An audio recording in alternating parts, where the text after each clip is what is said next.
Hey, welcome back to the Last Stand podcast with me, your host, Sharif Dajani. Today will symbolize episode number 2 for us. Today we interview Jody Knight, who is a labor and delivery nurse, and Kelsey Dearborn, who is a clinical microbiologist. The theme for today's podcast is basically local heroes or local healthcare workers working within the pandemic, and also their psychological shift. I spoke to both of these ladies when the pandemic first happened, or started, I should say, and have watched them go through the trials and tribulations of trying to raise teens and preteens during the pandemic. In Jody's case, she has a senior in high school, and just to watch the frustration and the sadness, and watching Jody really try to make the best of a not so great situation for a senior in high school. Just thought it would be very interesting to listen to them both talk about scenarios that have played out both at work and at home during the pandemic, and the fact that they're carrying the weight of their job and how they're trying not to bring a rather gloomy situation home to affect their own children. So sit back, stand down, relax, and enjoy today's episode. Thanks so much.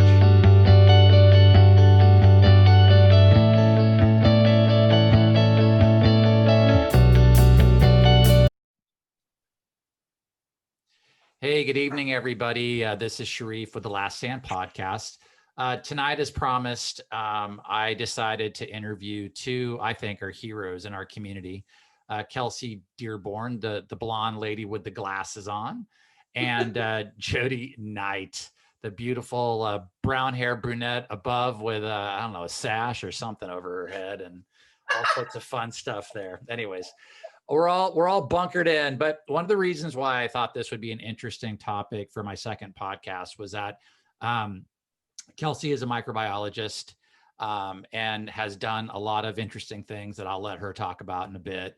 And then Jody is a labor and delivery nurse. And so again, both of these ladies have had a front row seat to the pandemic and what the pandemic has done to them, to their industry, and how it's affected their home life. And so I thought it would be interesting to chat with them, ask them a few questions, and just have a nice conversation over the next 30 to 45 minutes.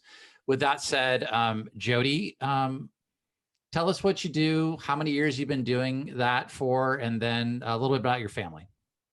Hi there, I am Jody Knight, and I am a labor and delivery nurse. I've worked in the Bay Area as a nurse for over 20 years now. And I have two kiddos. One of them is a senior in high school, and the other one is in 6th grade. So I have a girl that's in high school and a boy that is in 6th grade. Got it. Kels? Hi, I'm Kelsey Dearborn, and I am a clinical microbiologist, and I've been working in the field for 22 years about. Sheesh. And I work here in the Bay Area, and I live in the Bay Area. And I have two boys. One's a sophomore in high school, and the other's in 8th grade. Yeah, so for full transparency, my kids go to the same school that both Jody's oldest and Kelsey's oldest boy goes to school. And so we've had some conversations around all of this. And again, this is one of the reasons why I thought they'd be interesting to chat with. Kelsey, so obviously for Jody, it's pretty easy to determine what a labor and delivery nurse does and is. But Kelsey, for you like a petri dish woman, like under the scope of a microscope all the time? Like, what do you do exactly? Yeah, so I do clinical microbiology, which is not research. A lot of people think that micro in general in the lab is research, but we do patient testing on all of the samples sent to the lab that are looking for bacteria, viruses, parasites, fungus, and determine those answers for the doctors and give them their info to work with. Okay. So yes, microscope work, growing bacteria, PCR. Yeah, it's interesting. You ever get freaked out that you might bring one of these things home, or? No, not at all. All right. Seriously, you never get freaked out. My family might get freaked out, but not me. I was going to say. All right. Yeah. So real quick on Kelsey's piece. So Kelsey and I, both of our boys, were running track last year, right around the time COVID hit, and we really didn't know how serious it was. And of course, me knowing what Kelsey does for a living, I sat next to her and we started chit-chatting, and I said, Kelsey, how serious is this thing, or is this like much ado about nothing? And at the time, in all fairness to Kelsey, it was super early days. And she's like, I think people are making way too much out of this. Like, this is no more dangerous than the normal flu that everyone gets a flu shot for. So obviously that was almost 10, 11 months ago. So Kelsey, what happened then that made you say that? And then when did things start to change for you in terms of your feelings towards this virus? Yeah, well, so it was so new that we didn't really have any information, and we test for respiratory viruses all the time, and thinking that it was going to be just one of those, because there's all different strains of coronaviruses. So, maybe this was a new one, and that it was going to be kind of like a normal thing. I think when it changed was around really at the beginning of April, when Right. the hospital was pushing for in-house testing, and all of that was being ramped up. And we started getting multiple platforms to verify and for all the in-house testing. So it was probably the beginning of April. And, we just got all the went with the flow with the CDC and the Dr. Fauci, and the info that was coming out made me change my mind. Right. Right. You know. Jody, labor and delivery nurse. You obviously, it's a hospital, right? So you're always being sterile and being very, very clean, and you're wearing your doohickeys and what have you. And you're watching it. I'm guessing the timeline was the same for you. So probably March, April time, you're seeing this thing unfold in Italy and other parts of the world on TV.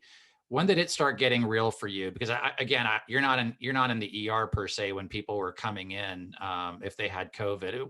Walk me through everything. I'm making some assumptions. Walk me through how life changed for you day to day at the hospital, and then walk me through like when things started getting kind of creepy.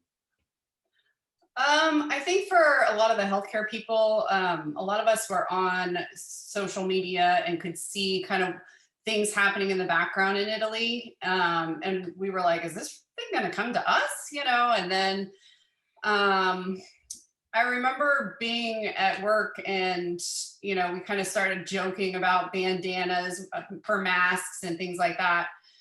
And at first they, don't wear a mask. We weren't really supposed to wear a mask. It was just kind of like, let's play it cool. It's not here yet, and I was really on high alert. I was kind of feeling like something's got to change. I've always kind of prepared for the future. Felt like something had to change. And it wasn't until probably like early April that we started actually wearing surgical masks and taking it serious. And I remember, we were going to possibly get a transfer from another hospital with COVID positive. And we were like, okay, well, what's our plan? How do we take care of this patient, Right. And it's really had to kind of evolve. I mean, we kind of started with minimal planning, and it's evolved. Do both of you feel like we were flat-footed? I'm friends with educators. I'm friends with a lot of different people that have some interesting jobs that have been heavily impacted. I mean, I hate to say this, but it's like pandemics are nothing new, right? I've never been a part of a pandemic that's been quite this brutal. I've never had to shelter in place per se. But I mean, my guess is that I probably will see another pandemic before I die. I hope not, but I don't know. It kind of feels that way.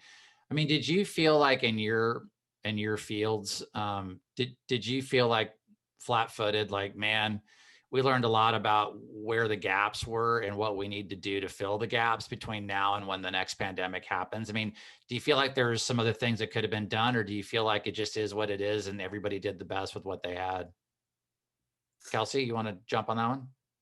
Yeah, well, I definitely feel like that we've learned a lot over the past year, and hopefully we'd be more prepared for the next pandemic. which Yeah. I hope will never happen. And also, I think the other statement you said was true as well, that we did the best with what we had, Right. because, you know, evolving and pressure from different parts of the government and people and public and everything. I think that it was handled pretty well, Good. in my Jody? opinion. Jody, what are your thoughts? I mean, I know you're in a different world, right? I mean, you're kind of a reactionary. Yeah, I mean, as it came down the world, we I we didn't have the PPE, or there was like already that shortage when it came to the United States. Right. So I felt like when it came to us, and there was that, I was faced that day with, oh gosh, we might have a COVID positive patient. I remember thinking, like, how are we going to keep everybody safe? Like, what are we going to do? And I actually started going around the community, picking up N95s and bringing them to work, and bringing what I found to work, so that, if we needed them, that we could use them. Right. So in the early stages, I don't think we were very prepared. And as things have progressed, we definitely have gotten, PPE and the things we need. But early on, I mean, we were scrambling, and I was trying to buy like face shields and things that I could get my hands on, Yeah. Funny story for me is I was in Bend, Oregon, right around April, end of April, I want to say. And so, of course, like finding hand sanitizers around here was like finding the golden ticket from Willy Wonka. Like, you just couldn't find anything. Toilet paper was gone, Kleenex boxes, everything. And I went to Bend, and I was in a Walgreens or some sort. And of course, there was this big bowl there full of like hand sanitizer spray. And I like grabbed as many as I could. And I'm thinking, I've turned into the idiot that I keep making fun of, that's like, buying every roll of toilet paper at Costco. And I'm like, but God, I just saw it for the first time. And I'm thinking to myself, how stupid this has all become. Like any PPE product was completely sold out.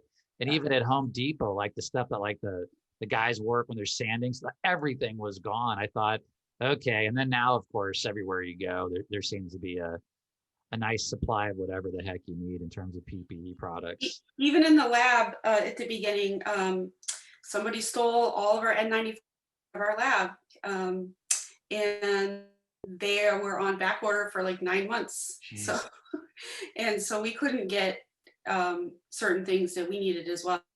Right. Everybody has a breaking point, and you guys have seen stuff front and center all day, right? So, Kelsey, not to disavow what you do in terms of like, I don't know if you're really seeing patients per se, but I'm sure you're under your own kinds of pressure. But Jody and Kelsey, I mean, did you ever come home from a long shift or maybe super stressful demands where you walk in the house and, you both have kids and you both have significant others, and you're just like, I'm done. I just want to go on vacation for 6 months and never come back to work ever again. I mean, you guys ever get to a breaking point? Jody?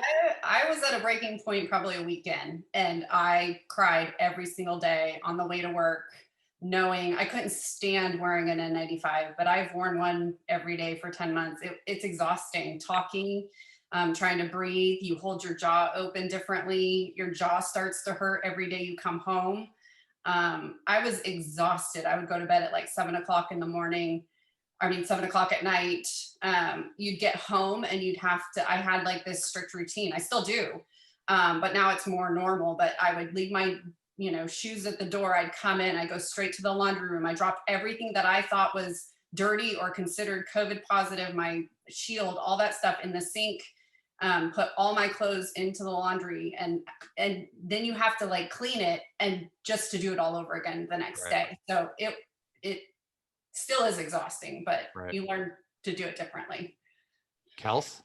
Well, like you mentioned, I don't see patients, so I don't have that type of fatigue, but there's other fatigue that goes along with a busy lab. All of testing has increased due to increased number of patients in the hospital, and issues with testing and not testing and just all the protocols that are changing all the time, and it's kind of mentally exhausting. Yeah. I am lucky that I haven't cried yet, but there are days where I'm definitely, my brain hurts when I get home. Yeah, I'm sure.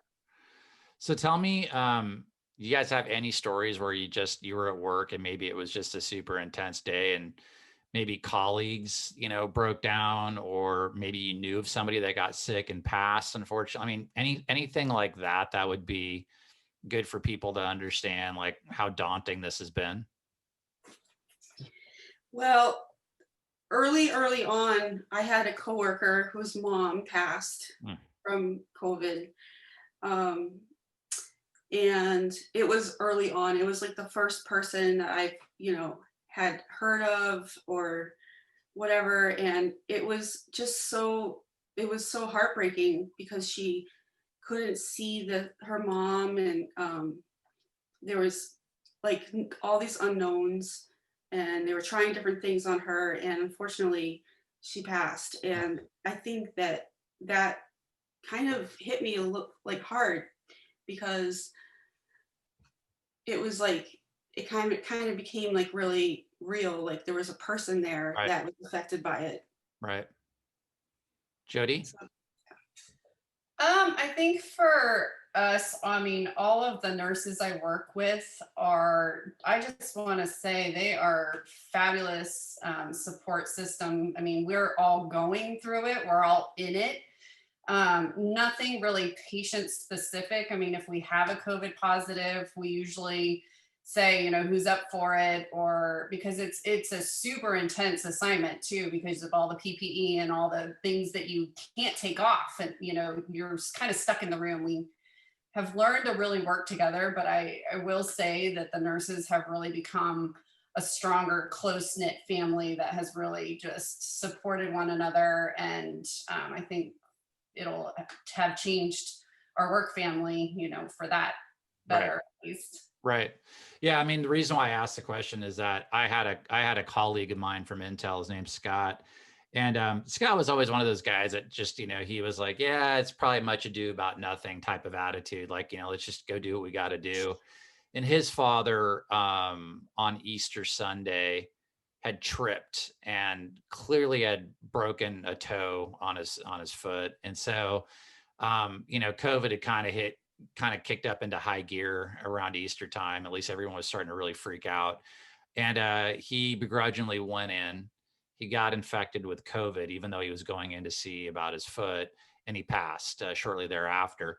And it was interesting to talk to Scott. And I think it's something that most people don't get, is that a lot of folks will tell you, yeah, I had it, and I don't have taste, or I don't have this, or it really would just felt like a bad cold or a flu for a day, and I was up and at them, and I'd quarantined for 10 days and I'm good to go.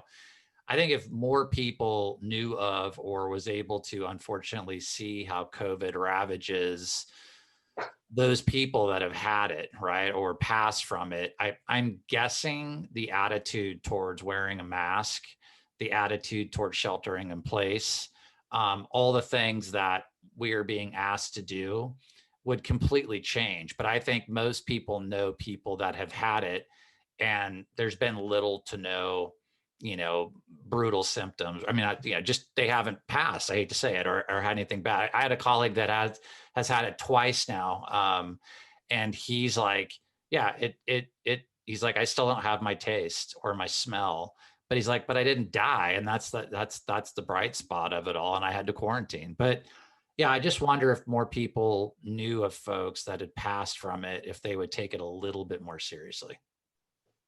Well, and I think too, just looking at the whole situation, I mean, there's, working in labor and delivery, there's moms are having to go into their ultrasounds by themselves. Right. The dad really hasn't even heard the baby's heartbeat until they get into labor and delivery with us. Right. Like they get like, oh, we haven't heard that. I'm like, wait, what? Right. There's so many more impactful things. I mean, it's not just death, it's that we have to advocate for an extra person if we have a baby pass or things like that, Right. that we we wouldn't normally have to do that, especially Right. where I work. It's so family guided, and the bigger picture is that there's much more than just death and to this. Right. Yeah. Without a doubt. So switching gears a little bit. So obviously you're both moms. And you're dealing with this job. Obviously it's a little bit more stressful than the normal job that I have per se. How have the kids been able to deal with all of it? Like, you have, obviously, Jody, you kicked it off by introducing that you have a girl who's 18, which means she hasn't had a ball or a prom. She's a gifted athlete. She's received a scholarship to a university to play. Kelsey, you have a son like mine that's a sophomore, so he's, missing out on school time. I mean, how has that been for you? Because obviously, and we're going to talk about it in a minute, but obviously that's, one minute you're thinking like, this is serious. You guys need to be super careful and, super, just wear PPEs, what have you. And then you see your kids and they're just dying at home, right? Like they want to go do stuff. They want to be out and about. They want to be enjoying school. How have you been able to manage this being a frontline health worker and then having kiddos at home that are potentially struggling? Jody, I'll kick that off to you. Well, for my daughter, I would say at the beginning of her senior year, which was August, I looked at her and I said, we're going to have the best dang year you've ever had. Whether or not we're at home, whatever we're going to do, we're going to make this special. And I'm not sure how we're going to do that, but we're going to make this special for you. And I hosted a mini homecoming for her and a few of her friends. I did a paint party, very social distanced. I feel like when I host everything, I do it as safe as I can, make them wear a mask. I always have hand sanitizer. I always have pre-wrapped foods. But for my son, I kind of was like, hey, Kelsey's gonna take it here and you're gonna get the back burner, just so you know, because he's in 6th grade and, I felt like your senior year is really important. And I remember at one point we were sitting on the couch and he was texting somebody. I said, oh, are you texting? And he said, what are the 3 words that would be on your gravestone? And I was like, well, that's not normal communication. Yeah. And he said, mine would be, I'm home, Enzo, which is our dog. And I thought, this is getting a little deeper. Yeah. So I started talking to him about things that he was feeling. And all of a sudden I realized he hadn't left the house. Like we'd go out and go for walks and things like that. But he hadn't gone out to a store to see the closed down, like the chairs on the tables and things like that. He hadn't gone with me to the grocery store. He hadn't gone anywhere. And all of a sudden I was like, okay, the mental health piece is so big. And so when Kelsey had her homecoming, I invited one of the neighbor friends and I just said, you guys swim all night. And they did. And from that night out, I just figured, you have to really weigh where your kids are at in terms of the safety of this thing and really keeping their well-being and their spirits high, because it kind of turned real for me for a minute there. Yeah. Yeah. Health. Well, my kids are luckily able to still play hockey. They play hockey a couple times a week, and that's their outlet. It's very different type of hockey. Like they're not allowed to use the locker rooms, and they have to get outside in the parking lot. They have to wear masks. There's no parents allowed in the rinks. So it's very different, but at least for them, it's an outlet. Yeah. My kids are kind of homebodies, and thanks to video games now, they can talk to their friends all day long. Right. Yeah. But I encourage them to go out and meet their friends and go for bike rides and do distance things. I try to make one of them to come to the grocery store with me because they do need to get out of the house. Yeah. And they hate it, but they get what they want when they come to the grocery store with me. There you go. That's the carrot, right?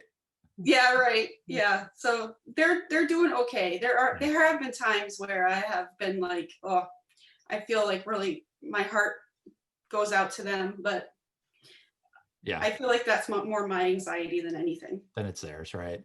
Jody, kind of back to your story about throwing a party. So obviously, I remember I follow you on Instagram, and you're pretty good about, doing your stories about work. It could be about celebrating, a milestone in your family. It could be about the chickens that had just hatched on your farm, whatever it may be.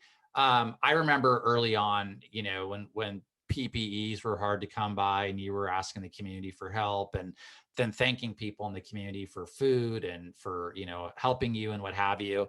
And then, of course, I did see the homecoming video, and I thought to myself, that's interesting, because as somebody like yourself who's in the industry and the job that you have, I definitely got concerned that maybe there was something going on at your household, like one of the kids had cracked, and that you were like, okay, I'm going to do everything I can to make this work for my kids. But at the end of the day, yeah, this probably might be going against what I'm trying to tell people.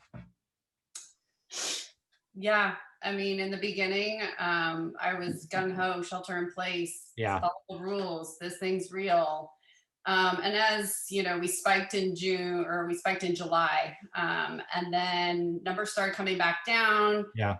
She started her year, and I literally just thought, I think we're at 4, we were in the orange tier, 4 out of 100,000 were infected. And I thought I could host something safely. Right. And the kids, I think I had 20 kids over, and the kids that did come, I think their parents felt comfortable because I was a nurse. I knew it wasn't going to be perfect. The one thing that stressed me out beyond belief was I never want a COVID case to come back to me, or because I did something. But again, I had told my daughter we were going to make this the best dang year, and it was better than 500 kids getting together and doing a homecoming. And so in my opinion, it was, it's what I felt like I wanted to do for them. And we kept it as safe as we can. I mean, and this whole thing, we've learned that we have to be safe, but we also need to live. Yeah. That was funny. Today, I went on a mountain bike ride, and I was talking to my buddy when we were coming home, and I was sharing with him, and people that go out and, back in the good old days when we were going out and having a beer in an actual brewery.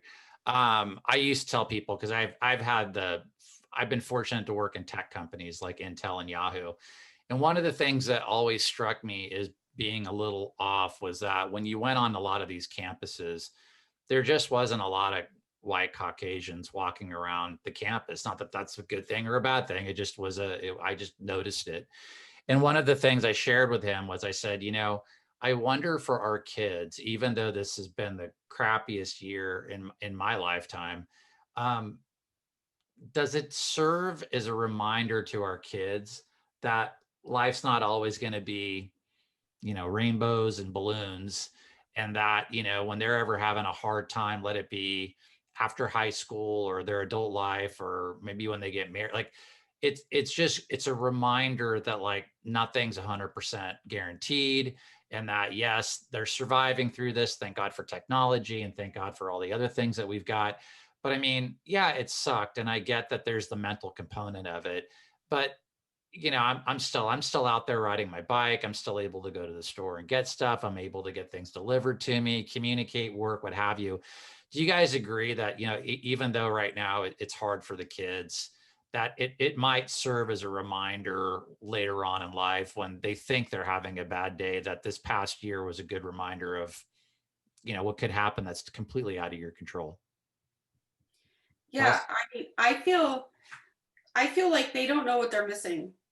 I feel like that, like I said before, that my anxiety outweighs their anxiety about, not being a kid, because they don't know what they're missing, and then they're just flow. And I feel like that in the end of all of this, that it's going to be something that they can tell their grandkids about. Yeah. And I'm hoping that, our kids are resilient, and with the, hopefully parents, are being appropriate in the way they're dealing with this. And so then that rubs off on the kids, and we can only teach them so much. but also I think that they'll be fine. That's my opinion. Yeah. Jody? I think my kids will definitely have a greater appreciation for, just the small things. I mean, my son, if he could go back to a classroom, he would be ecstatic. He would. He bangs his head against the wall and is just like, why is it so hard on the computer? So I think just even going back into the classroom is going to be huge. And I think that, there was that debate, and I'm like, the kids are going to do what they're told to do. I think they'll even be more well-behaved than, Appreciate it, right? Appreciate it. Yeah. I know you both have received the vaccine for COVID. I know you have to take two different vaccines. Jody, walk me through the two different times you received it, because I know one of your Instagram stories, the first time you were getting it, there was a lot of apprehension and fear from you. And so I know a lot of people are just wondering, like, how did you feel? How do you feel, et cetera, et cetera? Yeah, I didn't have much time to think about it, actually. My manager called me and I had to just make a decision whether or not I wanted to go at 11 o'clock at night that night to go get it. And I just said, okay. And then 11 or 10 o'clock comes and I'm like, okay, let me get in the car. And then I just turned on my Instagram because I just thought, I don't know if this is right. I don't know if this is not right, but I had to ask myself the question, do I feel comfortable going in and taking care of a COVID patient? And the answer was no. And I felt like the benefits of a vaccine was definitely going to weigh out getting a disease that we don't know what's to come in the long term. So I went and I got it. After I got it, I was doing the happy dance in my truck. And to me, that was a sign that I did the right thing. Right. I didn't have much of a, maybe a sore arm the first shot. And then 3 weeks later, I got the second shot. About 24 hours into that one, I kind of felt like heat behind my eyes and a headache, but woke up feeling pretty good after that. Nice. Kelsey, you just got your second shot. I did on Tuesday. Yeah, that was interesting. But walk us through the first shot and then the second shot. The first shot, I was excited and nervous at the same time. And I didn't think that I was going to say no ever, but I was walking into the hospital and I was thinking, wow, I'm really getting this. And, this is so new. And I was nervous. I sat down and the nurse asked me if I wanted my picture taken. And I said, well, I was going to maybe do a selfie, but is that dumb? Because I'm a little shy that way. Right. And she said, oh no, girl, this is history in the making. You want to document this. And so they took my picture, gave me the shot, and everybody started clapping. And it was an emotional experience a little bit, Yeah. And I felt, and yeah. What about the second shot? Now you got the second shot on Tuesday. Walk me through that one. So I got the second shot on Tuesday, and so I knew what to expect. And there wasn't really any good conversations like the first time. Right. And I went home, and it was about 12 hours later, 9:30, 10 o'clock at night when I was going to bed. I got a raging fever and like shivers, like chills and body aches. And I took some Advil. Fever broke an hour later, and then it just came right back, and I couldn't sleep at all. And it was worse than I expected, because I was just like, oh, I'll just get a sore arm like I did last time. Yeah. But it was for real, and I had to call in sick to work. And you're feeling good today. I'm feeling 100%. That's wild. So it took maybe 24 to 36 hours. Got it. Sick. Now, once you get the shot, I know this is going to sound like a stupid question, but so now that you both got the shots, like, do they monitor you guys? Do you have to wear a mask anymore? Like, what happens? So you're fully immune 7 days after you get the shot. Second shot. Okay. But they're unsure if you can still spread COVID. So yes, we will still be wearing masks, and got it. Everyone else should be as well. I don't foresee the mask wearing going away until the numbers go way down. Yeah, I mean, my question is that, so my mom, who's 79, she just got her email from Kaiser, her hospital, and then I just got one from John Muir, which is my provider. And they're like, hey, if you're 75 plus, you know, here's the steps to go. And so now I guess we're in 1B, I guess is what it is. B as in boy. So I started wondering in my head, like, could they start reopening stuff up once we go to the red tier a little bit, right? Versus purple, which we're in right now. And then, I mean, I hear what you said, Kelsey. Like, I think we're going to be wearing masks for a while. But I mean, I wonder at what point, like, are they going to put like a sticker on our driver's license or something that just says guy doesn't have to wear a mask, or guy doesn't have, I mean, I mean, is there any conversation around how to understand who's received the shots versus who hasn't? I haven't heard anything like that. I just think it's weird. I just think that'd be, I don't know. I think it's weird. Like, wouldn't you like to go somewhere and just say like, I don't have to wear all this crap, and here's my card that says I've been vaccinated? I mean, yeah, I think the goal right now is to encourage as many people as possible to get the vaccine. And then once some data starts coming out about numbers and people who are vaccinated, and you know, there's still so much to learn. Right. Then they'll be able to, you know, put the sticker on the driver's license. I have one on my badge at work. See, I think we should have one on our driver's license, like get 20% off our gas once we get the shot. That would be good incentive. That would be really good incentive. God. All right. Well, hey, it's been awesome talking to you both. I really appreciate the time.